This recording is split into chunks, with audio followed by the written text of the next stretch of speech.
Sup guys, Lucas here, and Mario is going to be jumping on your screens in no time. By December, everybody's going to have Mario downloaded on their phones because it is coming to the iPhone. But that's not what we're here for today. Today I'm going to talk to you guys about the iPhone 7.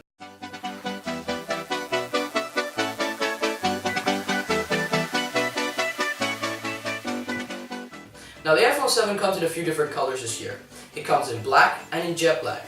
Black is just a matte metal finish that has replaced space gray, my personal favorite color, which is very similar to the old slate gray that was killed off a few years ago. But I think that my favorite color this year is actually the jet black, which is a really nice glossy ceramic finish, which kind of blends into the black screen on the front with the little curve that the screen has, and I think that it's an awesome finish. The only thing is, 1, fingerprint magnets, and 2, micro scratches everywhere, which is going to be a pain in the ass, if I may say so, to clean. Now the next thing I want to talk about is the home button. The home button is being completely redesigned, and it's more like the trackpads on the MacBooks now. It's no longer an actual button which depresses, it's just a haptic feedback. Now also, all of the systems have become IP67 water resistant, which I was not expecting at all. Because, well, I don't know, Apple usually doesn't take steps to make their phones more and more resistant to the elements, but I love it. And the next is the camera.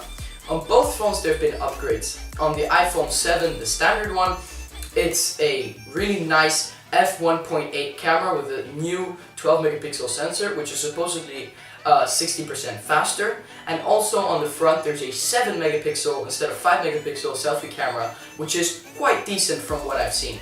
Now on the iPhone 7 Plus is really the biggest change. It's a dual camera setup, both really good 12 megapixel sensors, one with a 56 meter lens and the other one with a 56 millimeter lens and the other one with a 28 millimeter lens. Now what this does is that you can get different focal lengths without having to have a huge zoom inside the camera. So you can have different zooms that are actually optical zooms, not digital, which is pretty cool in my opinion.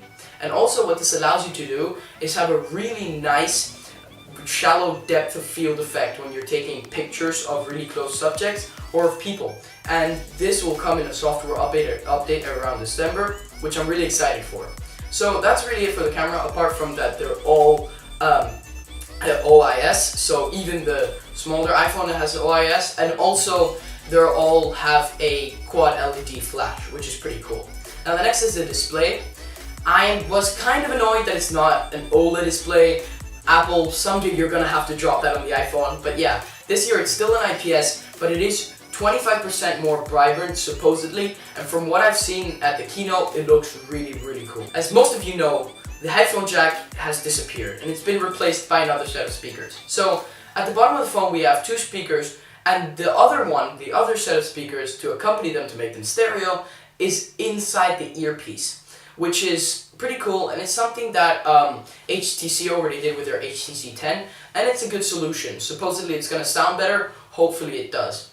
And the next thing of course is, because the headphone jack is gone, the earpods are lightning. And that kind of annoys me because you can't listen to music while charging your phone, which, I mean, not that many people do, but if you want to do it, you can't do it anymore. But yeah, and also, if you have other devices that use the normal 3.5mm jack, don't worry, Apple is not going to sell you a $80 adapter like they did with the MacBook, the 12-inch MacBook, like this one. And yeah, I'm actually surprised, and if you lose it, it's only going to cost you $9. So Apple is being really generous here, not something they usually do. Now the next thing I wanted to talk about as well is the performance. Now the iPhone 7 is running on an A10 Fusion chip, which is technically a quad core, but Apple wants you to think of it more like a set of 2 dual core processors. And basically one of the sets has 2 high performance, really power consuming chips or cores inside the processor, and these ones are for heavy tasks like gaming, and then you have some smaller cores which are high efficiency cores, which are more for browsing internet or looking at your email. They're just really high efficiency, so they don't use up that much power, and they're just for simple tasks, which I think is pretty cool. And they're supposedly 120 times faster, the whole chip, than last year and 240 times faster in graphics performance. And also in storage, the 16GB model is gone. Finally, thank you Apple. They finally joined the movement and 16GB are dead forever, which is something that we've been waiting for a long time.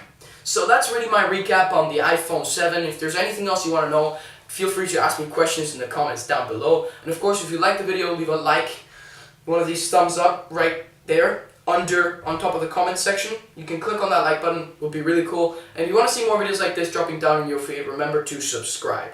So that's about it for this video. Lucas, signing out.